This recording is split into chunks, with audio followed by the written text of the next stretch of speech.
Roaring down the straightaway and getting the starter's flag is Fireball Bobby Unser of Albuquerque, New Mexico. Unser possesses a lead foot and is barreling around the treacherous curve. Well, this year is the 99th running of Pikes Peak. That doesn't mean that it's been live now for 99 years, that they actually skipped a few, you know, because of wars and such. Since 1916 to now, there has been 99 runnings as of this weekend. And I thought I would revisit my fastest car, which would be this absolute beastly little car. This was able to make it up Pikes Peak in about 8 minutes, which is pretty freaking phenomenal. And today we're going to try to beat that, but there was a limitation with this body and why I don't think I could go much faster. And that has to do with the engine bay size. I could only fit in a 4.2 liter 4-cylinder. It was unfortunate. We're going to go for a slightly bigger body. We're going to sacrifice a little bit of the turnability, all that sort of stuff, for just a little bit better handling. Though that engine was absolutely phenomenal.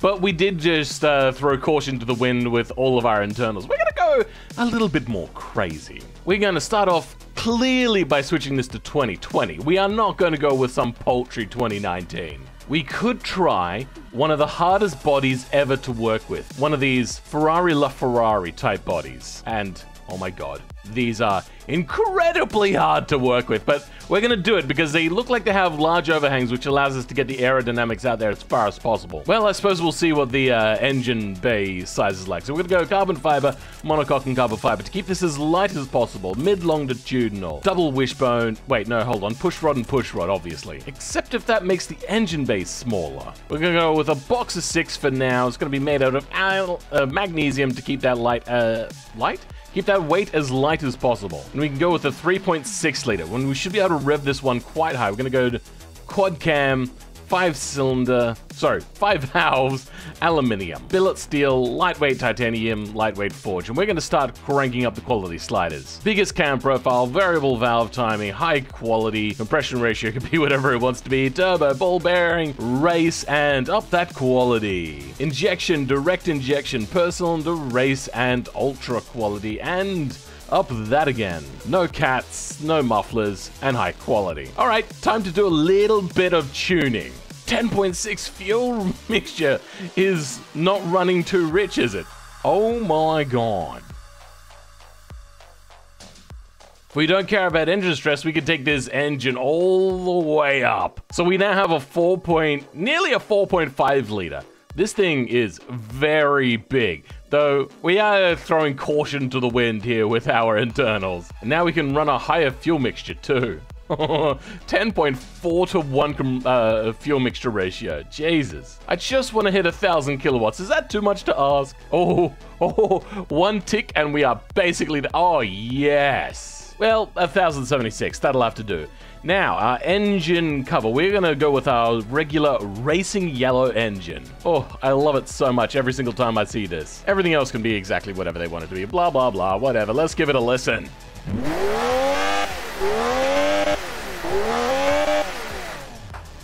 Well, that's going to take us up in a record time, hopefully. We're going to go with the non-convertible version so we can go as light as possible. Drop that quality there for a little bit of extra lightness. Longitudinal all-wheel drive. We're going to go with a sequential because it's basically a dual clutch except a little bit lighter. Then we're going to go with a 6-speed, up that top speed though. We're not really going to be going particularly fast. This is still a very tight and windy Pikes Peak. We're going to go with an electronic LSD, give a little bit more power to the rear, up that quality slider. Wheels are going to be radials and semi-slicks, really big on the rear, and we'll see about the fronts for now. We're going to leave them as is. Carbon fiber, obviously, up that quality. Carbon ceramics. Probably a 1-piston, carbon ceramics, and a 1-piston. Up that quality. Fully clad because we want the lower drag numbers, but not downforce because downforce doesn't actually add downforce in BeamNG. A little bit of brake airflow. We'll go a little bit of brake airflow and up that quality. 1 seat,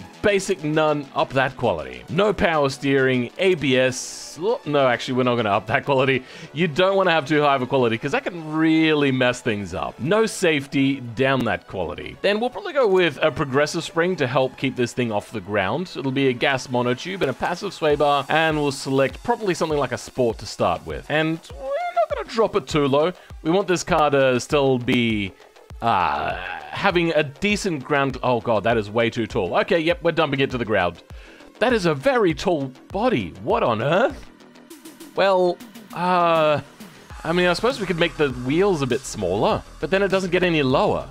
That is so weird. Now, we can have a lot of understeer to start with because we're going to have so much power we can just power oversteer through any corner anyway. However, we're not going to go complete understeer because we want to have larger front tires for a better stopping performance, and instead we're going to overcompensate with downforce. Let's do a little bit of body molding. I'm going to try to make this cabin as small as possible so then we can get a lower weight number, which is something we know we can do. All right. That looks very dorky, but our weight will probably be down a little bit. We're at 900 kilos currently, and is that as light as we can go? Really? Wow. That's surprisingly heavy for a 2.3 meter long car. Well, I suppose now we should start immediately with downforce fixtures, and we are going to go absolute maximum downforce with everything we can. Probably also change the paint color. You know what? Yeah, that's the color we're going with. Why not? Vivid hot pink. At least it'll be noticeable in thumbnails. Goodness gracious. And now's a great time to ask you to subscribe if you haven't already, for lots of content like this in the future.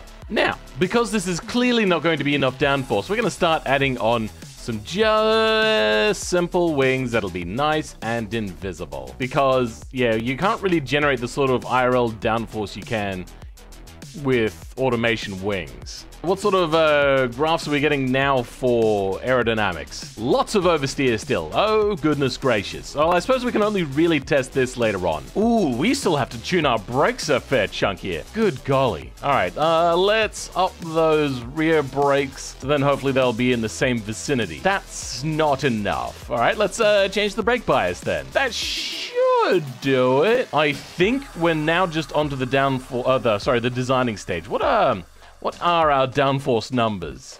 It reckons we're getting a ton on the rear at top speed and 250 on the front. I think we can switch that around a little bit, maybe double up on the invisible wings and maybe get a good downforce to about 250 kilometers an hour.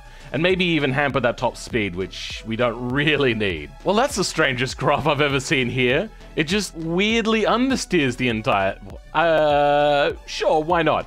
All right, so 250 kilometers an hour. We're getting 376 on the front and 574 on the rear. I think we could work with that. Let's, before we do any sort of design or anything, take this over to BeamNG to see how it goes. And now it's time to test it here at the sterile grid. This body is way too tall. I don't understand why, but sure, let's go with it. Let's do a bit of Control T here to see what we've got. So everything seems to be working right. We have a massive ground clearance. How does it reckon that we're going to be scraping on the ground or whatever? What the hell? All right, let's give it a bit of a try here. Oh god, while it's taking off, whoa, what the flip is that? Oh wait, our turbo's overheating, so we're gonna have to down the boost amount. That's, yeah, mod fixture failure there. Coolant is over, okay, yeah, we need more cooling, but we are at a very heavy downforce number, and the oversteer is not particularly bad. All right. We're gonna tune down the engine a little bit. Seemingly, we don't need that much power anyway. Most of it's being lost to wheel spin, and the rest of it isn't being utilized by the shorter gear ratios that we're going with. Okay, so taking it back up, we're at about 250 now, and the thing gets a little bit of oversteer, but I think that is controllable. Okay, I think this is actually good. We're just gonna change that one oh, what the flip? Why'd that come off? Let's test out that front wing strength again. Why are the front wheels jiggling so much? Need some sort of fix there. And we are, okay, you know what? That wing underneath is scraping on the ground as well. But I'm not seeing anything. Oh, okay, under braking, that wing comes detached. All right, we're gonna say that that underwing is probably gonna be fixed in place. So then hopefully we can justify going in there and setting that wing to be non-destructible. I think though we're good with right height. We could probably drop it a little bit lower. I don't see this being an issue at all. What is our side-to-side movement like? it's fairly good. Lots of oversteer at slower speeds, but we can just be easier on the throttle now that we are better at driving. You know what? Yeah, this car is quite controllable. Just got a problem with that wing falling off and the underwing on the rear. You say goodbye. And we're going to go with a generic one instead. And then to cover up the engine and everything, because that doesn't quite look right. And now it's just onto the design phase. I want to take a lot of time to design this, and I don't want to run out of hard drive space, so we're just going to pause the recording, and we're going to do this all off camera. Trust me, it's me, it's doing it. I'm not cheating and getting somebody else to do it. Believe me, I tell the truth. Stop recording now.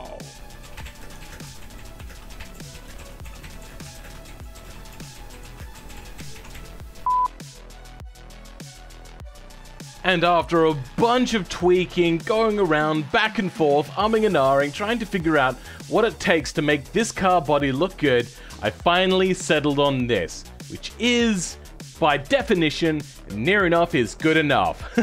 So I did a whole bunch of work on this car. I've actually created another version of the longer version of this car, and still, like, nothing I do can make this car look particularly good. Glow sticks, though, really do help soften the blow. I did a lot of bold designs, though. If only the camera would, like, properly show some stuff, please! I do mostly like this car. I am fairly happy with it. But I still do maintain that this is the worst car body in automation to work with. I do want to go by and do a revised version of the long version of this body and just go absolutely ballistic. But for now, we're going to take this car all the way over to Pikes Peak in America, in that place, I think Colorado? I can't remember. For the 99th running of Pikes Peak.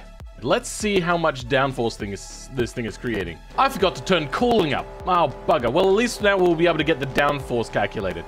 So now at 250, we're getting about 800 kilograms of weight on the front, divided like times 2 because it's for each wheel, and 1400 on the rear. So 250 kilometers an hour, we are getting 1.2 tons of downforce on the front and 2.2 tons on the rear. Oh my god. That is a humongous amount of downforce. What happens if we take this thing up to full now? We are still getting an overheating issue, so we should fix that. Should we? Okay, yep. So to fix the things that I do know how to fix, let's go ahead and unpack this mod. Open it in Explorer. Open up the main car's JBeam file. We're gonna go to where the chassis number 1 is under flex bodies and delete it. Now we're gonna find the wing that we want to make stronger, because this, yeah, is a problem. We're gonna just make all of the front ones invincible. And change the brake grip type to 1.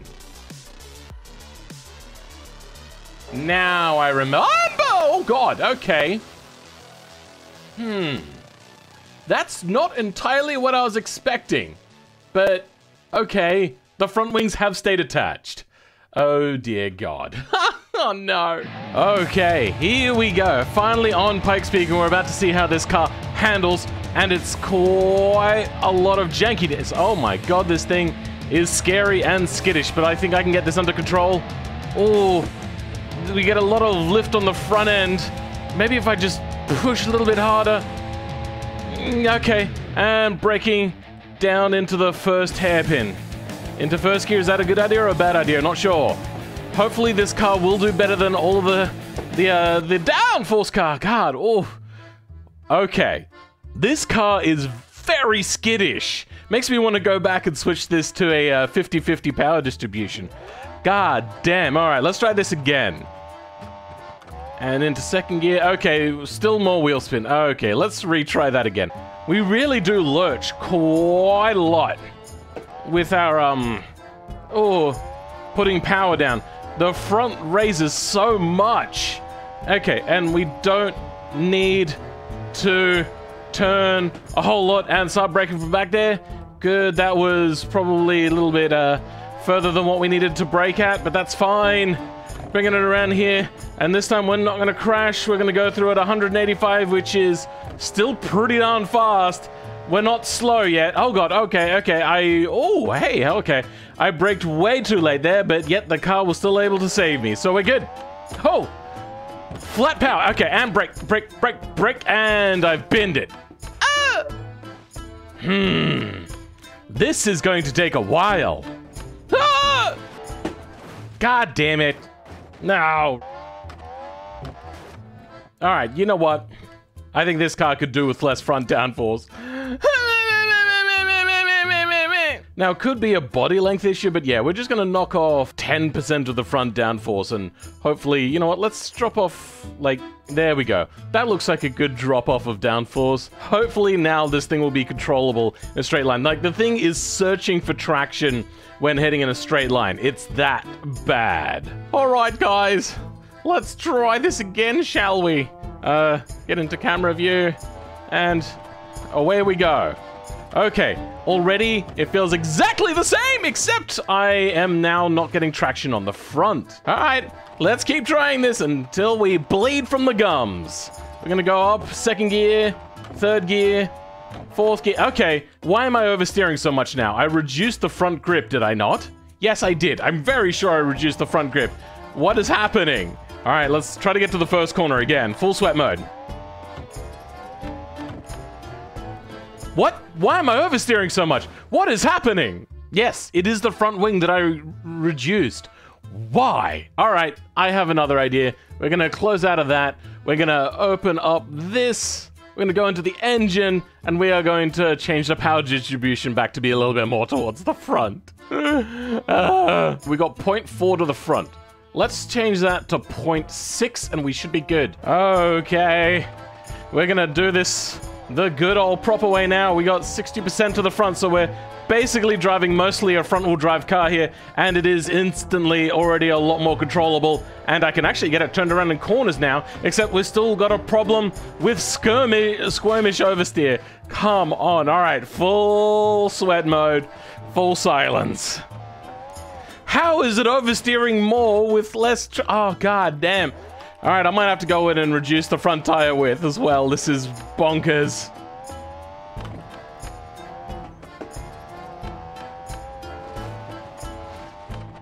All right, I give up. Yep, changing those front tires that I wanted to keep the way they were. All right, we're gonna do this the good way. We're gonna give it 60%. Oh, no. We're gonna go with like a 55% to the front. We really do need that. And then, yeah, I know I didn't want to down that front tire size, but oh my god, do I need to or what? It's so crazy. All right, so we're gonna make them a lot smaller. Okay, good. We're at the understeer level now. And then we're gonna widen this back out again to make up for the fact that this thing just has minuscule front tires compared to the rear. Like, look at that size difference. That is ridiculous. We are getting a lot of understeer still, even with downforce. Let's turn our downforce way, way up. Oh, look at that. Looks like we're getting even front and rear downforce. Except, you know what? It's probably going to clip into the ground if I do that. So we're just going to leave it at about a 60 for now and not have to worry too much. Let's, actually, I never sent this around the automation test track. Let's see what it does. A 143. Nice. We've gone through. We've made the tires narrower. We've made the front aero now even with the rear aero.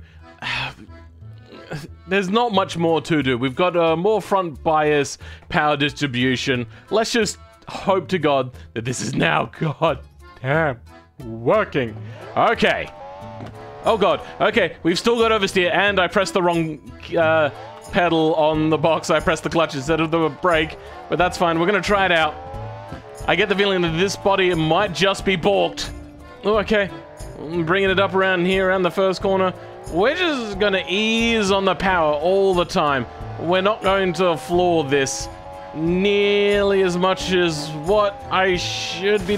Why is there so much oversteer? I didn't drive into that. It just did it itself. Come on.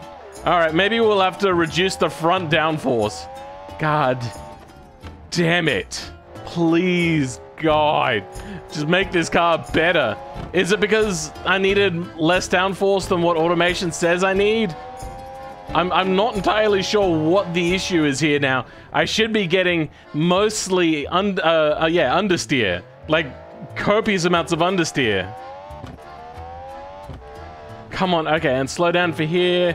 Get into second gear. Bring it through there. Nice. Good. Now, this is where it starts to become really sketchy. Why is it sketchy in a straight line? That doesn't make sense. Okay, bringing it around here. This one I should be able to do quite nicely and start braking because we're going ridiculously fast. Okay, I think this is the furthest we've ever made it up here so far. And then slow down for this corner. Okay, please brake a little bit quicker than that. That should have been a good braking point. Turns out it wasn't. Maybe I need more rear downforce? I'm not sure. This is scary. Come on! Why? All right, let's go do the rear stuff again. For flip's sake. Automation, launch you up. Go into aerodynamics and give the rear a buttload more downforce. We're going to induce as much understeer as possible. So we're going to go 65 on front.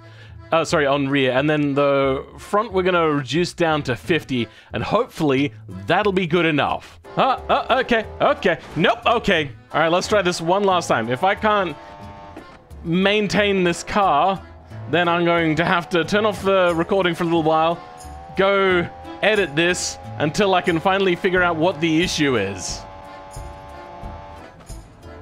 Nope, okay, can't be done. Getting this car up just Devil's Playground is an absolute nightmare. And I just did a 202, but I think I can beat the Brundle James, which is the fastest one I've had up here so far. We're going to try this again. We're going to do a little bit of tweaking though. So we're going to go retry. Before we do anything, we're going to go here to vehicle config. I'm just going to give this thing like maximum tow in. Hopefully that'll make this car handle just a little bit better. Okay. Let's try to do this again. Surprisingly, though, I was actually able to make it up quite easily without incident, though. It is still actually not an easy car to drive. Don't let me actually give you that sort of illusion. This car is an absolute death trap, but I was able to bring it under control with lots and lots of practice, as you saw there. Like, I took a long time. I practiced a lot with this car. Still, this car is really, really tricky, but that tow-in does help a fair chunk keeping this thing under control in a straight line. As you can see there, anytime you get any sort of power or speed up, the thing just starts squirming from side to side. And later on, I found out that that was actually due to the fact that the car was wiggling a lot side to side. I did go back and refine a little bit more when I got frustrated doing the longer version, but in this shorter version, this car is so fast already. And you see here that I'm even messing things up, and I'm still putting down an absolute fire lap for the short version here. But we do go on to do the longer track, and that's where I absolutely blow up. Like, it was an amazing lap, even though the car itself is still incredibly dangerous. You can see here that it just goes around corners so fast, and then accelerates out of them even faster. This car is, I would say, not ballistic, because ballistic kind of gives a connotation of it going like straight forwards as if it's been fired. This thing is like, oh, you know what it is? It's like an arrow with broken fletching that's cracked in the middle. So the thing is just kind of like wibbly wobbling everywhere and is not going where you want it to. Like, I point it, I squirt that accelerator, and it might do what I wanted to do, but more often than not, it's going to do what it wants to do. And here we're coming around the final hairpin there, and even turning around there, it turned more than what it normally does, which got me turned around on the dirt. It's just crazy. Oh my god, I did a 2-minute flat. Oh, I am now so tempted to make this thing go up in less than 2 minutes, but oh my god, I've already been doing this little section of road for like, goddamn, I'd say 45 minutes, actually, considering that I had to try to get it up here so many times previously. This car is a nightmare, but let's go ahead and change configuration. I don't want to do longer in this car. It's gonna be so bad. I'm never going to make it up here.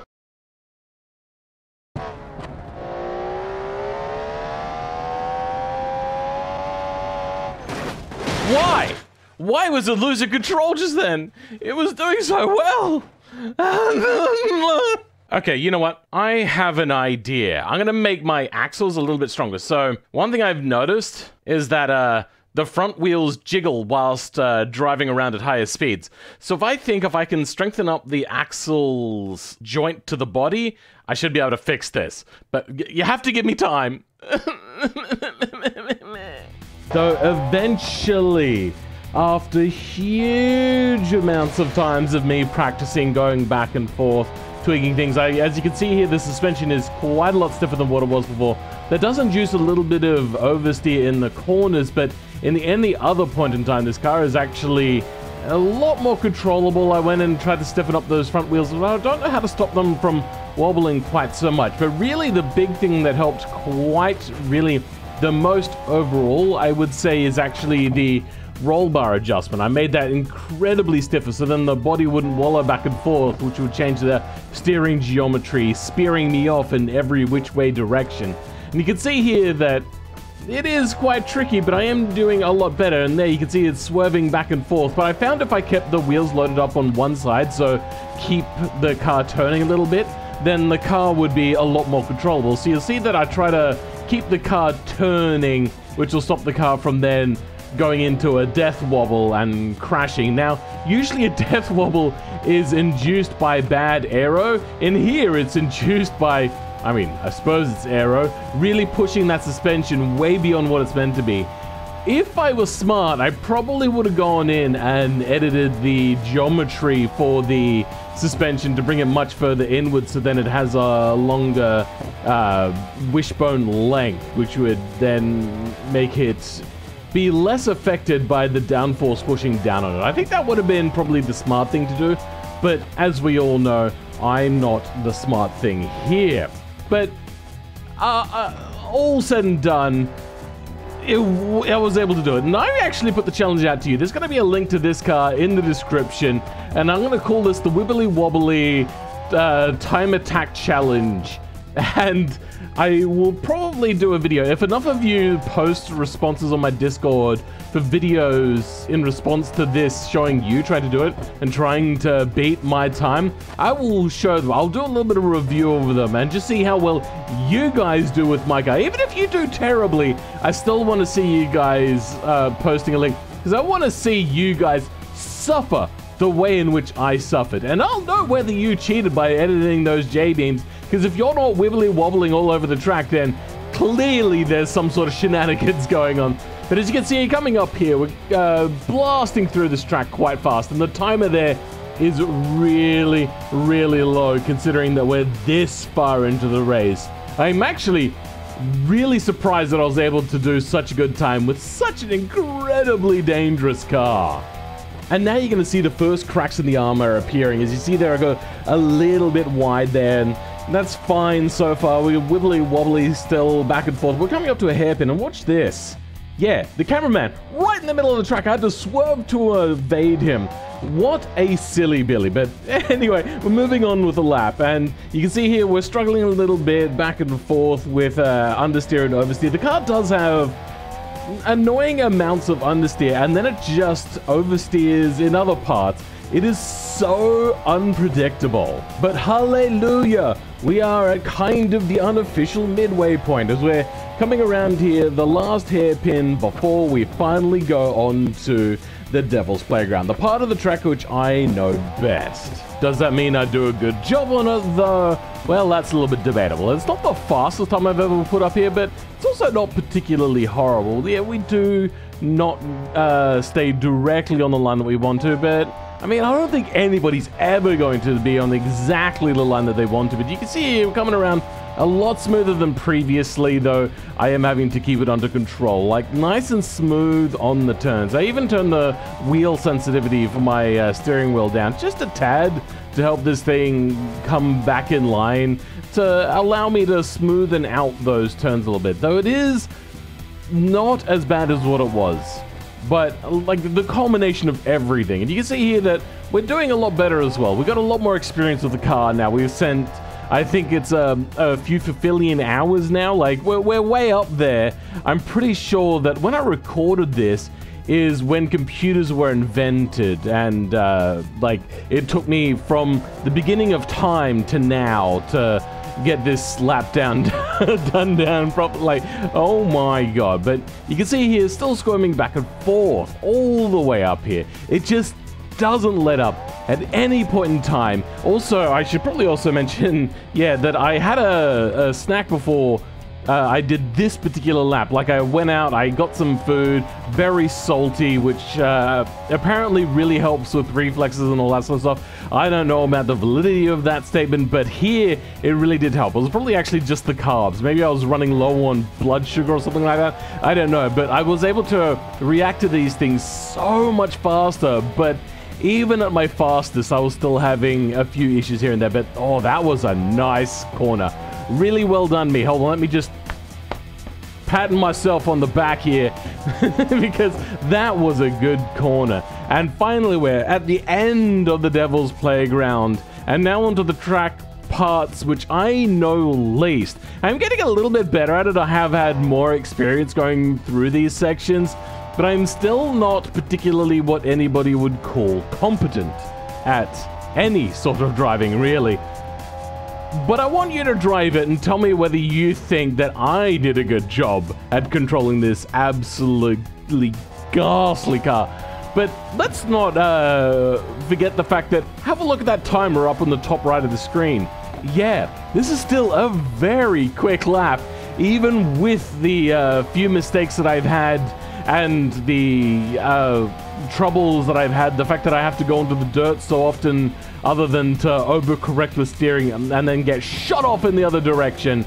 The hairpins are still a little bit of a problem, but it doesn't really particularly matter if I brake late into a corner because I can always hairpin it at any particular point because the body is only 2.3 meters long, which means this thing turns around so incredibly quickly.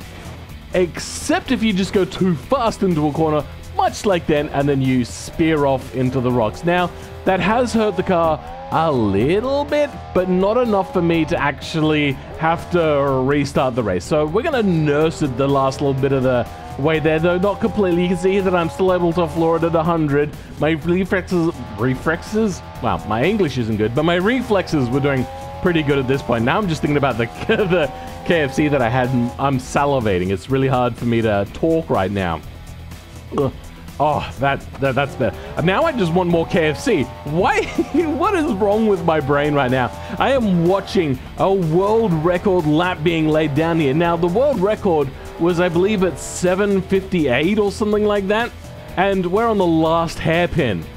Guys, this lap is amazing. We're going to come past and oh my god. Oh my god. I just did a sub 8-minute lap. What is the lap record of Pikes Peak? Have I accidentally beaten it? Oh my god, I've beaten it! That is awesome! Yes! And I've beaten it by a sizable margin too. That's nearly 8 minutes. And with this absolute death trap, which nobody would have actually made it up here in this amount of time because this vehicle is absolutely dangerous. A 7-minute 40 second. That's 18 seconds faster than the world record, guys. Yes! You guys are looking at the world record holder who would have died probably a million times trying to get up here. Oh my god! That took forever! Oh my god! Well, I suppose all that's left is to do victory donuts or something. So, what, like, right here? Just go around? Round and round in circles like a teddy bear. 1 step, 2 step. Ah! Anyway, guys, I hope you enjoyed today's video and the celebration of 99 years of Pikes Peak. Next year, how am I going to top this? This car was dangerous. But anyway, catch you guys next time. Goodbye.